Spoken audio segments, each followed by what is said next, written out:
Bonjour Julien. Bonjour Benoît. Comment vas-tu? Très bien et toi? Bah écoute, ça va bien, il fait beau, il fait chaud, l'été arrive. On en profite, on en profite. Puis, donc on est début juin, c'était vu le mois dernier, tu nous avais donné un peu d'infos, un peu d'update sur les taux le mois dernier. Donc là on est début juin, est-ce que je crois que les taux là ont baissé, j'en suis pas sûr. Est-ce que tu peux nous confirmer ça? Oui, c'est ça. Donc comme tu dis, certains taux ont baissé sur le marché actuellement et d'autres sont restés inchangés. Okay. Donc ceux qui sont restés inchangés, c'est les taux variables. Le D'accord. taux de la Banque du Canada. La Banque du Canada est revenue pour réviser son taux le 31 mai dernier et elle a dit qu'elle le laissait inchangé. Okay, donc l'incidence directe de ça, c'est que le taux variable, il n'a pas bougé. C'est ça, exactement. Si le taux directeur de la Banque du Canada ne change pas, le taux préférentiel des banques ne change pas, alors tout reste pareil pour tout ce qui est avec des taux variables ouvert, marge de crédit hypothécaire, taux variable fermé. Ok, et puis là pour donner un ordre d'idée aux gens, le taux variable, on trouve quoi sur le marché? Donc on s'attend à un taux de 3%, le taux préférentiel, moins 0,8%, ce qui donne un taux à 2,2%. Ok, donc le variable en ce moment il est à 2,2. C'est ça, exactement. Ok, et puis quid du taux fixe? Le taux fixe, lui, par contre, il a baissé depuis la dernière fois qu'on s'était parlé. Je pense qu'on parlait à peu près d'un taux à 3,99 à 4,19 la dernière fois, ça, dépendamment de la garantie qu'on avait sur le taux. Là, ça a baissé depuis le temps. Donc, pour une garantie de 30 jours, on parle d'un taux à 3,74. Okay. Et sinon, pour une garantie de 120 jours, on parle d'un taux à 3,79.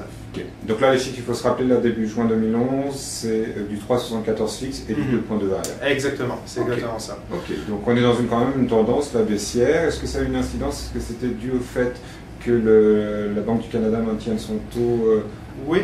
En fin de mois dernier? Tout à fait, tu as bien raison. Vu que la Banque du Canada a décidé de ne pas changer son taux directeur, ça a une incidence, une répercussion sur le taux fixe. Okay.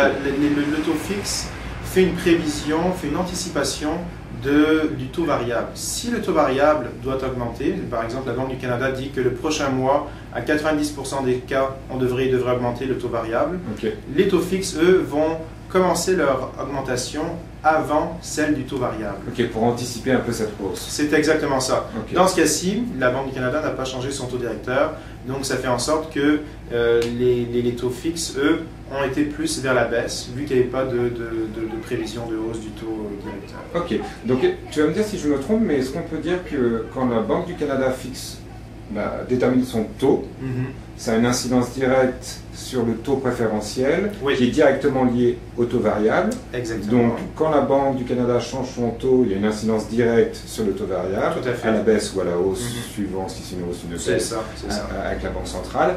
Et au niveau du taux fixe, c'est plutôt une anticipation. Si on prévoit que les taux fixes, que les taux de la Banque du Canada vont augmenter, là, les taux fixes vont se réajuster, mais par anticipation. Tout à fait, exactement. C'est exactement ça. C'est pour ça que le taux fixe, on ne sait pas qu'est-ce qui va se passer avec. On ne peut pas dire à telle date il va changer. Vu que c'est une anticipation, c'est le marché monétaire qui règle les taux fixes dans notre cas. Okay. Donc, c'est une anticipation. Donc, l'anticipation, c'est en fonction d'une projection des taux d'intérêt variables sur le marché. Donc, le rendement par rapport au variable, c'est sûr que si le rendement du variable augmente, le rendement du fixe doit augmenter pour suivre le marché. Si le taux variable ne change pas, et bien là, le rendement sur le taux fixe peut être appelé à être changé, mais tu sais, ce n'est pas automatiquement une baisse du taux. Ce n'est pas parce que la Banque du Canada laisse son taux inchangé dans le taux variable qu'on aura automatiquement une baisse des taux fixes. On peut avoir une petite augmentation, ça dépend tout de l'anticipation du futur du marché. Ok, cool. Bon, et bien écoute, là on a parlé un petit peu des taux actuels, de l'incidence que la Banque du Canada ait maintenu son taux directeur. D'ailleurs, on a maintenu à 1%. 1%, c'est ça? Oui, exactement. Okay. Et puis, juste pour terminer, est-ce que tu peux nous donner là, ton avis sur du court terme, ce qui va se passer au mois de juillet? Tu veux des prévisions alors? Je veux des prévisions. Pas les prévisions météo, parce que bon, il y a la météo média. On espère qu'il y a assez ça. Voilà, mais les prévisions par rapport au taux, c'est ça qui nous intéresse. Tout à fait. Écoute, de toute façon, les prévisions valent ce qu'elles valent. Mais normalement, la prévision qu'on a depuis quand même quelques mois, c'est toujours une augmentation du taux variable, de toute façon une augmentation des taux en globalité. Okay. Donc on s'attend à une augmentation des taux dans les prochains mois. Okay. Encore une fois, c'est seulement une prévision, ça vaut ce que ça vaut. On en parle depuis, je te dirais, 3 ans. Cette année, on en parle encore plus que dans les années précédentes parce que la crise économique est passée. Mais on prévoit une augmentation. Quelle augmentation? Pour le variable, on s'attend à une augmentation à peu près de 1% par rapport au taux actuel. Donc si on est à 1% du taux directeur, le taux directeur va monter à 2%. Ce qui aura comme répercussion de passer le taux préférentiel de 3% chez les banques à 4%. Ok. Ok.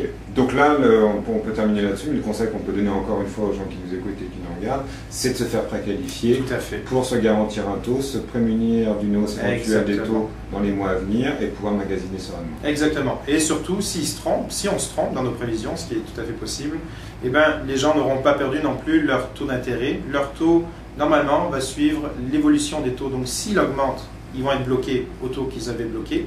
S'ils baissent, ils vont aller à la baisse. Si on est à 3,79 aujourd'hui, mais que le taux, dans 3 mois, on s'est trompé, au lieu d'augmenter, il baisse à 3,59, les clients auront le taux à 3,59. Bon. Eh bien, écoute, c'est super. C'était encore une fois très clair et précis. Merci. On apprécie ça. Et puis, on se dit à une prochaine fois sur le blog. À une prochaine fois. Salut. Salut.